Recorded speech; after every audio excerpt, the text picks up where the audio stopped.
नमस्कार दोस्तों, देवी देवता कथा में आप सभी का हार्दिक स्वागत है। आज मैं आपको एक ऐसा रहस्य बताने जा रहा हूं जो आपके जीवन और मृत्यु के संपूर्ण दर्शन को ही बदल देगा। सोचिए एक पल, हम सब लंबी आयु की कामना करते हैं। हमारे माता पिता हमें आशीर्वाद देते हैं, चिरंजीवी भव, शतायु भव। हर मंदिर में, हर पूजा में, हर आरती में हम प्रार्थना करते हैं कि हे भगवान, हमें लंबा जीवन दीजिए।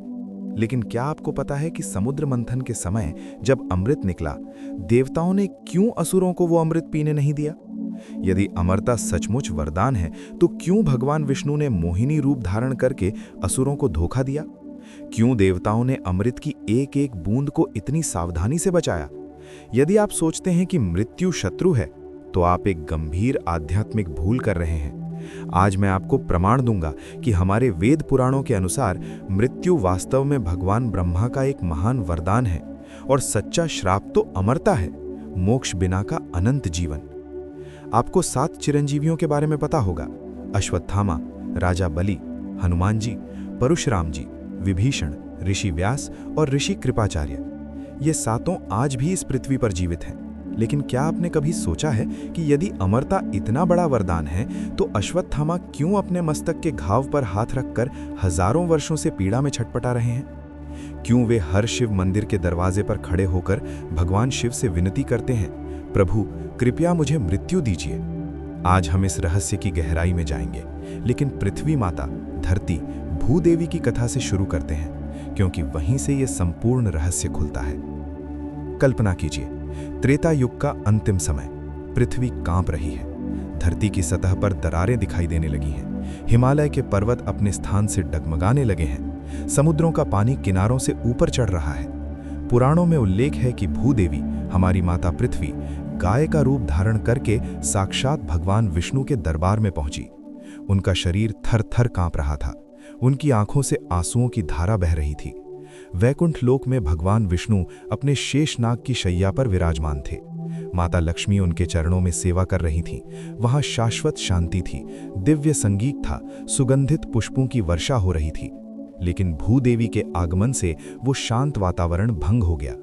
भगवान विष्णु ने अपने दिव्य नेत्र खोले।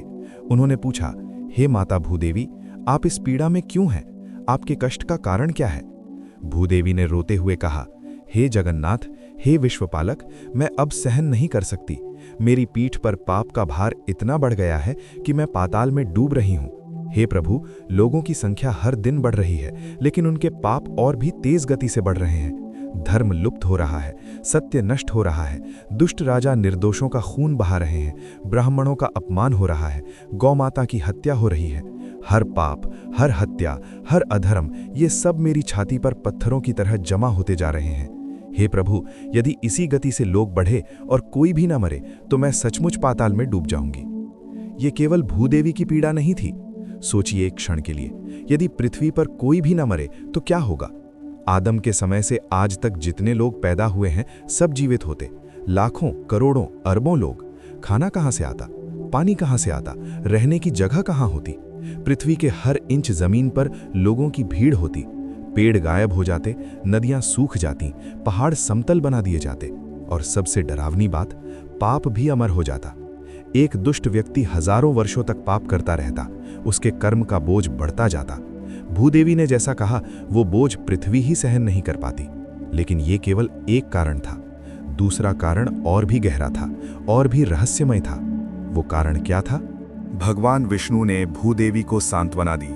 उन्होंने कहा, हे माता, चिंता मत करो, मैं इस समस्या का समाधान करूंगा। लोगों को अमरता नहीं दी जाएगी, मृत्यु एक नियम बनेगी। ये धर्म की रक्षा के लिए आवश्यक है। और इस तरह भगवान ब्रह्मा ने मानव जाति के लिए मृत्यु की व्यवस्था की। लेकिन क्यों? केवल पृथ्वी के बोझ को कम करने के लिए? नहीं दोस्तों, वहां एक और बहुत गहरा, बहुत डरावना सत्य छिपा है। उस सत्य को समझने के लिए हमें अश्वत्थामा की कथा में जाना होगा, क्योंकि अश्वत्थामा वो जीवित प्रमाण हैं जो हजारों वर्षों से अमरता के श्राप को भोग रहे हैं। महाभारत युद्ध की अंतिम रात, चांद की रोशनी में खून से भीगा कुरुक्षेत्र, सर्वत्र शव बिखरे पड़े हैं। गुरु द्रोणाचार्य के पुत्र अश्वत्थामा वो महान योद्धा, भगवान शिव के एक अंश का अवतार, अपने पिता की मृत्यु का बदला लेने के लिए पांडवों के शिविर की ओर जा रहे हैं। उनकी आंखों में प्रतिशोध की आग जल रही है। उनके मन में एक ही विचार है, पांडवों को मारना। लेकिन पांडव अपने शिविर में नहीं हैं, वहां उनके पुत्र हैं, निर्दोष बालक सोए हुए हैं। अश्वत्थामा शिविर में प्रवेश करते हैं। अंधकार में, क्रोध में, प्रतिशोध की ज्वाला में वे सभी निर्दोष बालकों की हत्या कर देते हैं। द्रौपदी के 5 पुत्र प्रतिविंध्य, सुतसोम, श्रुतिकीर्ति, शतानीक और श्रुतसेन सभी को नींद में ही मार दिया जाता है। सुबह हुई। जब पांडव और द्रौपदी लौट कर आए, उन्होंने अपने पुत्रों के निर्जीव शरीर देखे। द्रौपदी की चीख पूरे कुरुक्षेत्र में गूंज उठी। एक मां का हृदय चकनाचूर हो गया। भगवान श्री कृष्ण और अर्जुन ने अश्वत्थामा का पीछा किया। अश्वत्थामा ने जब खुद को घिरा हुआ महसूस किया, उन्होंने ब्रह्मास्त्र का प्रयोग किया, संपूर्ण संसार को नष्ट कर सकने वाला महाविनाशकारी अस्त्र। भगवान कृष्ण ने अश्वत्थामा को रोका। उन्होंने कहा, हे अश्वत्थामा, तुमने महान पाप किया है। तुमने निर्दोष बालकों की हत्या की है। ये क्षमा योग्य नहीं है। अश्वत्थामा को अपने मस्तक से मणि, वो दिव्य रत्न जो उन्हें अमरता और शक्ति देता था, निकालना पड़ा। लेकिन मणि निकालना ही सजा नहीं थी। भगवान कृष्ण ने श्राप दिया, तुम कभी नहीं मर सकोगे। तुम्हारे मस्तक का घाव कभी ठीक नहीं होगा। उस घाव से खून, पीप और दुर्गंध हमेशा बहती रहेगी। तुम जंगल से जंगल भटकोगे, कोई तुम्हें शरण नहीं देगा। तुम मृत्यु के लिए तरसोगे, लेकिन मृत्यु तुम्हारे पास नहीं आएगी। ये तुम्हारी सजा है, अमरता, मोक्ष बिना का अनंत जीवन। सोचिए अश्वत्थामा की पीड़ा। उनके मस्तक के बीच में एक गहरा घाव है। वो घाव कभी सूखता नहीं। खून और पीप लगातार बहता रहता है। घाव सड़ गया है। वहां से ऐसी दुर्गंध आती है कि कोई इंसान, कोई जानवर, कोई भी प्राणी उनके पास नहीं आ सकता। हजारों वर्ष बीत चुके हैं। त्रेता युग गया, द्वापर युग गया, कल युग शुरू हो गया। अश्वत्थामा अभी भी जीवित हैं। उनका शरीर कभी मरता नहीं, लेकिन कभी ठीक भी नहीं होता। हर दिन, हर क्षण वे पीड़ा में हैं। उनका शरीर लथपथ हो गया है, हड्डियां टूट गई हैं, मांस सड़ गया है, लेकिन आत्मा उस शरीर में कैद है। कल्पना कीजिए, आप एक बूढ़े, टूटे, सड़े हुए शरीर में कैद हैं। आप मरना चाहते हैं, लेकिन नहीं मर सकते।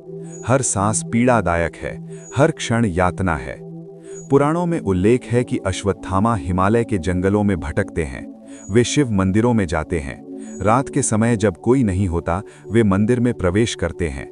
वे भगवान शिव की मूर्ति के सामने घुटने टेकते हैं। उनकी आंखों से आंसू गिरते हैं, खून के आंसू, पीड़ा के आंसू। वे विनती करते हैं, हे महादेव, हे भोलेनाथ, मुझे मृत्यु दीजिए। कृपया ये श्राप हटा दीजिए। मैं थक गया हूँ, मैं टूट गया हूँ, मैं अब नहीं जी सकता। मेरा ये शरीर नरक बन गया है। हे प्रभु, मुझे मोक्ष दीजिए। लेकिन भगवान शिव भी वो श्राप नहीं हटा सकते, क्योंकि वो भगवान कृष्ण का श्राप है, और वो श्राप अश्वत्थामा के कर्म का फल है। अश्वत्थामा अपने पाप का बोझ लेकर चलते हैं।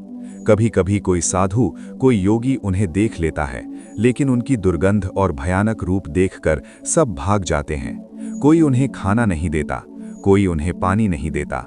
वे जंगल की जड़ी बूटियां खाते हैं, वे नदी का पानी पीते हैं, लेकिन उनका घाव ठीक नहीं होता, उनकी पीड़ा कम नहीं होती। रात होती है तो वे सोने की कोशिश करते हैं, लेकिन नींद नहीं आती, क्योंकि घाव की पीड़ा इतनी तीव्र है।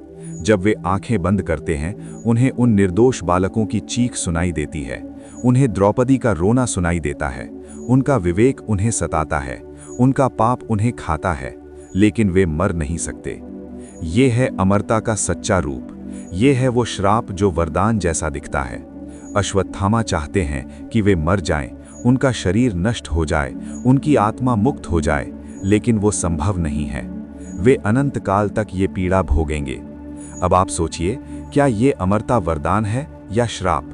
क्या आप ऐसा जीवन चाहते हैं जहां मृत्यु ही नहीं है, जहां पीड़ा का अंत ही नहीं है? लेकिन अश्वत्थामा की कथा केवल एक उदाहरण है। सच्चा रहस्य और भी गहरा है। सच्चा सत्य गरुड़ पुराण और भगवद गीता हमें सिखाती है। वो सत्य क्या है? भगवद गीता के दूसरे अध्याय में कुरुक्षेत्र के युद्ध भूमि में जब अर्जुन युद्ध करने से इनकार करते हैं, भगवान श्री कृष्ण उन्हें आत्मा का स्वरूप समझाते हैं। वे कहते हैं, वासांसी जीर्णानि यथा विहाय नवानि गृह्णाति नरो पराणि तथा शरीराणि जीर्णानि विहाय अन्यानि संयाति नवानि देहि। इसका अर्थ है, जिस प्रकार मनुष्य पुराने वस्त्र त्याग कर नए वस्त्र धारण करता है तथा आत्मा पुराने शरीर को त्याग कर नया शरीर धारण करती है। ये ज्ञान, ये सत्य, ये रहस्य, यही मृत्यु का सच्चा अर्थ है। आपका शरीर एक वस्त्र मात्र है। आपकी आत्मा अविनाशी है। जब ये शरीर पुराना हो जाता है, जर्जर हो जाता है, रोग से ग्रस्त हो जाता है, पाप से भारी हो जाता है, तब आत्मा को नया शरीर चाहिए। मृत्यु वही प्रक्रिया है, कपड़े बदलने की प्रक्रिया। क्या आप अपने पुराने फटे मैले कपड़े हमेशा पहने रहते हैं? नहीं नहीं, आप उसे फेंक देते हैं और नए साफ सुंदर कपड़े पहनते हैं। उसी तरह आत्मा पुराने शरीर को त्याग देती है और नया शरीर लेती है। ये प्रकृति का नियम है, ये धर्म की व्यवस्था है, ये भगवान ब्रह्मा का वरदान है। लेकिन यदि मनुष्य को अमरता दे दी जाए तो क्या होगा? यदि आत्मा उसी पुराने टूटे सड़े हुए शरीर में हमेशा कैद रहे तो क्या होगा? गरुड़ पुराण में महर्षि वेदव्यास भगवान विष्णु के वाहन गरुड़ को ये गहरा सत्य समझाते हैं। गरुड़ प्रश्न करते हैं, हे प्रभु, यदि आत्मा अमर है, यदि शरीर केवल वस्त्र है, तो फिर क्यों लोग मृत्यु से इतना डरते हैं? भगवान विष्णु उत्तर देते हैं, हे गरुड़, लोग अज्ञान में हैं। वे अपने आप को शरीर समझते हैं, आत्मा नहीं। उन्हें लगता है कि मृत्यु अंत है, जबकि सच्चा अंत तो मृत्यु बिना का जीवन है। सुनो, मैं तुम्हें एक गहरा रहस्य बताता हूँ। आत्मा इस शरीर में अपने कर्म का फल भोगने आती है। ये संसार एक विद्यालय है, ये शरीर एक कक्षा है। जब पाठ समाप्त हो जाता है, जब कर्म पूरा हो जाता है, तब आत्मा को अगली कक्षा में जाना होता है। मृत्यु वही परीक्षा है, वही संक्रमण है। लेकिन यदि आत्मा को एक ही कक्षा में अनंत काल तक बैठने के लिए मजबूर किया जाए, यदि वो कभी आगे न बढ़ पाए, तो वो आत्मा के लिए सबसे बड़ी यातना है। ये बात समझिए दोस्तों, आपकी आत्मा प्रगति की यात्रा में है। हर जन्म मोक्ष की ओर एक कदम है। हर शरीर सीखने, बढ़ने, शुद्ध होने का एक अवसर है। कभी आप कीड़ा होते हैं, कभी पक्षी, कभी पशु, कभी मनुष्य, और जब आप मनुष्य बनते हैं, ये सबसे पवित्र अवसर है, क्योंकि केवल मनुष्य शरीर में ही आप भगवान की भक्ति कर सकते हैं, धर्म समझ सकते हैं, मोक्ष पा सकते हैं। लेकिन यदि आप उसी शरीर में हजारों वर्षों तक फंस गए, तो आप कैसे आगे बढ़ेंगे? आप कैसे मोक्ष की ओर जाएंगे? अश्वत्थामा इसी का जीवित उदाहरण है। उनकी आत्मा उस घाव वाले सड़े हुए शरीर में कैद है। वे ना तो आगे बढ़ सकते हैं, न ही पीछे लौट सकते हैं। वे एक अनंत कारागार में हैं। उनके लिए ना तो स्वर्ग है, न ही मोक्ष, केवल पीड़ा है, केवल प्रतीक्षा है। गरुड़ पुराण में यमलोक का विस्तृत वर्णन है। जब एक इंसान मरता है, उसकी आत्मा यमराज के दरबार में जाती है। वहां चित्रगुप्त उसके जीवन भर के सभी कर्मों का हिसाब रखते हैं। पुण्य और पाप की गणना होती है और फिर आत्मा को उसके कर्म के अनुसार फल दिया जाता है। यदि पुण्य ज्यादा है तो स्वर्ग, यदि पाप ज्यादा है तो नरक, और यदि कर्म संतुलित है तो पुनः मानव जन्म। लेकिन ये प्रक्रिया चलने के लिए मृत्यु अत्यावश्यक है। मृत्यु बिना न्याय नहीं हो सकता। मृत्यु बिना आत्मा आगे नहीं बढ़ सकती। मृत्यु बिना मोक्ष की यात्रा शुरू नहीं हो सकती। कल्पना कीजिए, यदि अश्वत्थामा को मृत्यु मिल जाती तो क्या होता? वे यमराज के दरबार में जाते। उनका पाप भारी था, निर्दोष बालकों की हत्या। उन्हें नरक की यातना भोगनी पड़ती। लेकिन उस यातना का भी अंत होता।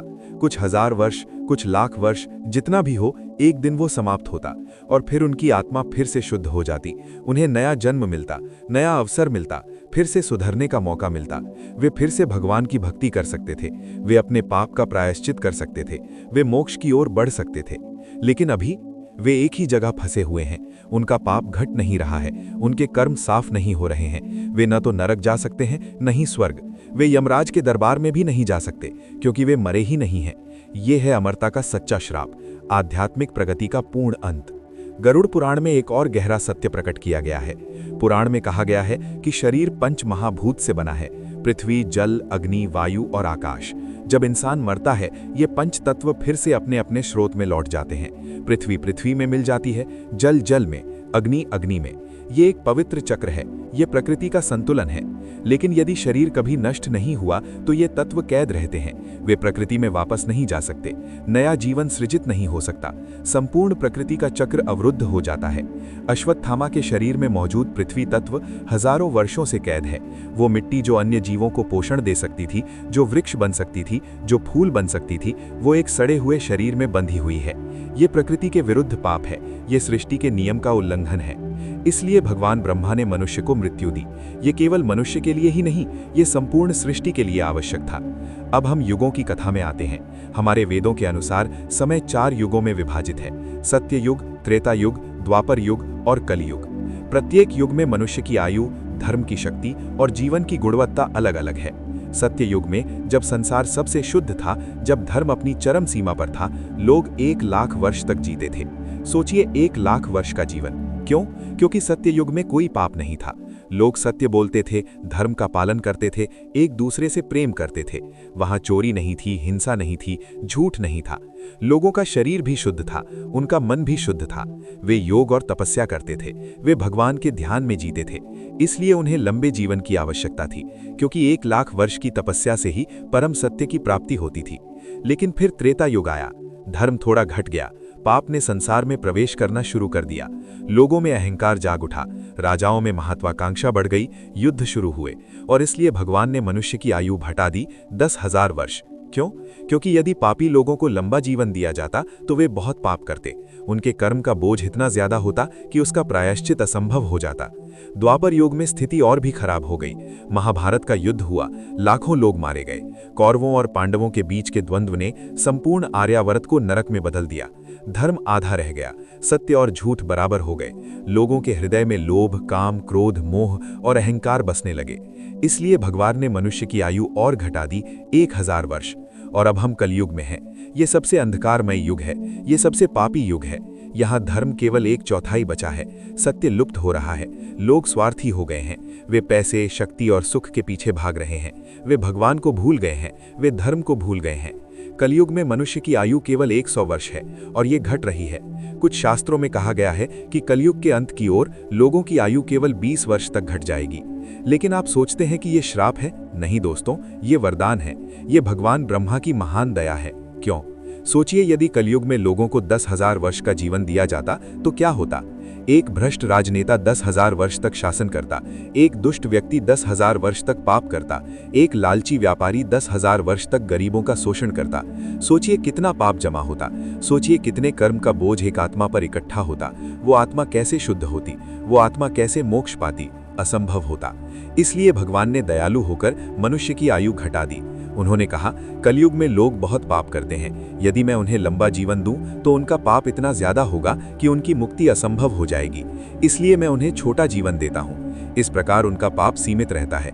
वे कुछ गलतियां करते हैं, फिर मृत्यु आ जाती है, उनकी आत्मा यमलोक जाती है, वहां वे अपने पाप का फल भोगते हैं और फिर उन्हें फिर से नया जन्म मिलता है, नया अवसर मिलता है, फिर से सुधरने का मौका मिलता है। वे फिर से भगवान की भक्ति कर सकते थे, वे अपने पाप का प्रायश्चित कर सकते थे, वे मोक्ष की ओर बढ़ सकते थे।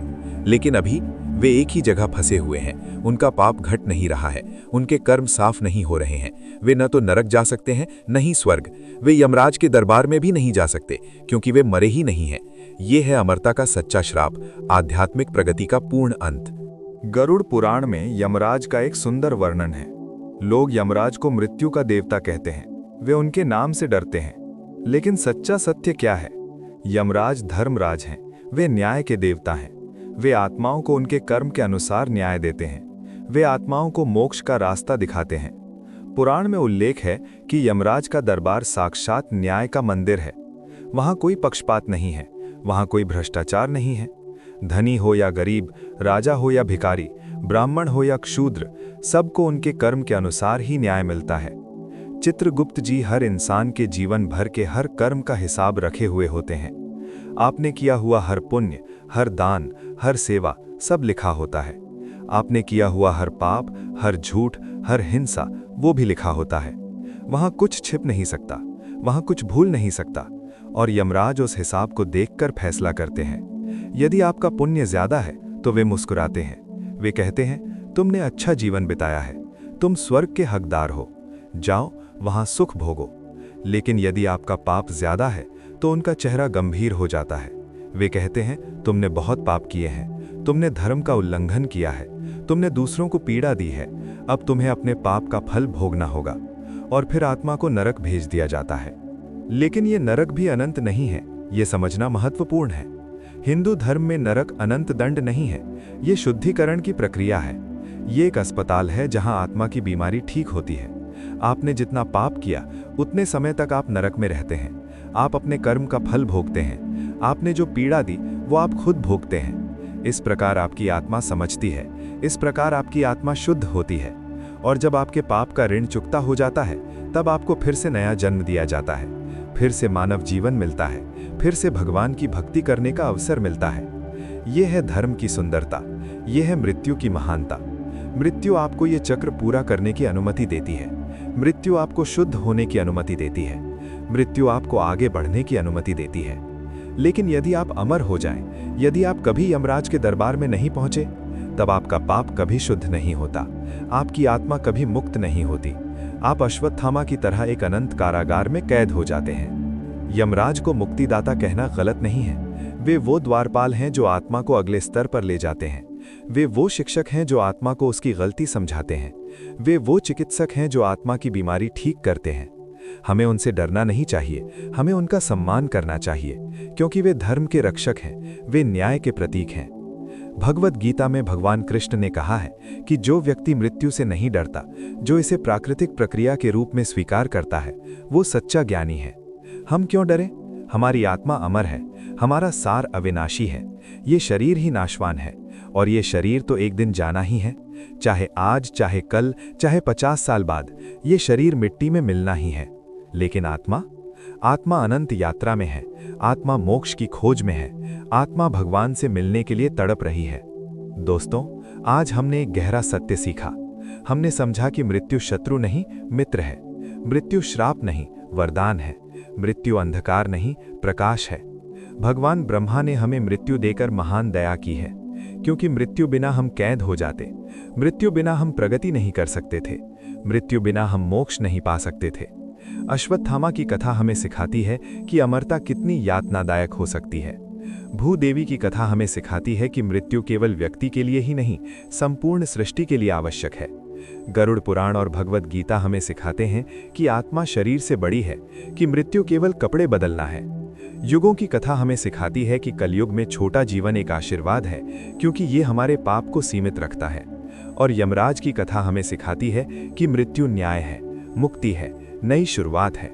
इसलिए दोस्तों, अंत से न डरें, जीवन जिएं, धर्म का पालन करें, भगवान की भक्ति करें, और जब हमारा समय आए हम मुस्कुराते हुए मृत्यु का स्वागत करें, क्योंकि मृत्यु हमारा घर लौटना है। मृत्यु हमारा भगवान से मिलना है। मृत्यु हमारी आत्मा की वास्तविक यात्रा की शुरुआत है। जिस चीज से डरना चाहिए वो मृत्यु नहीं, डरना चाहिए उस जीवन से जहां आपको कभी भगवान से मिलने का मौका नहीं मिला। वो जीवन जहां आप पाप में डूबे रहे, वो जीवन जहां आपने अपनी आत्मा की आवाज नहीं सुनी, वो जीवन जहां आप अमर हो गए लेकिन मोक्ष बिना। ओम शांति शांति शांति ही। हर हर महादेव। जय श्री राम।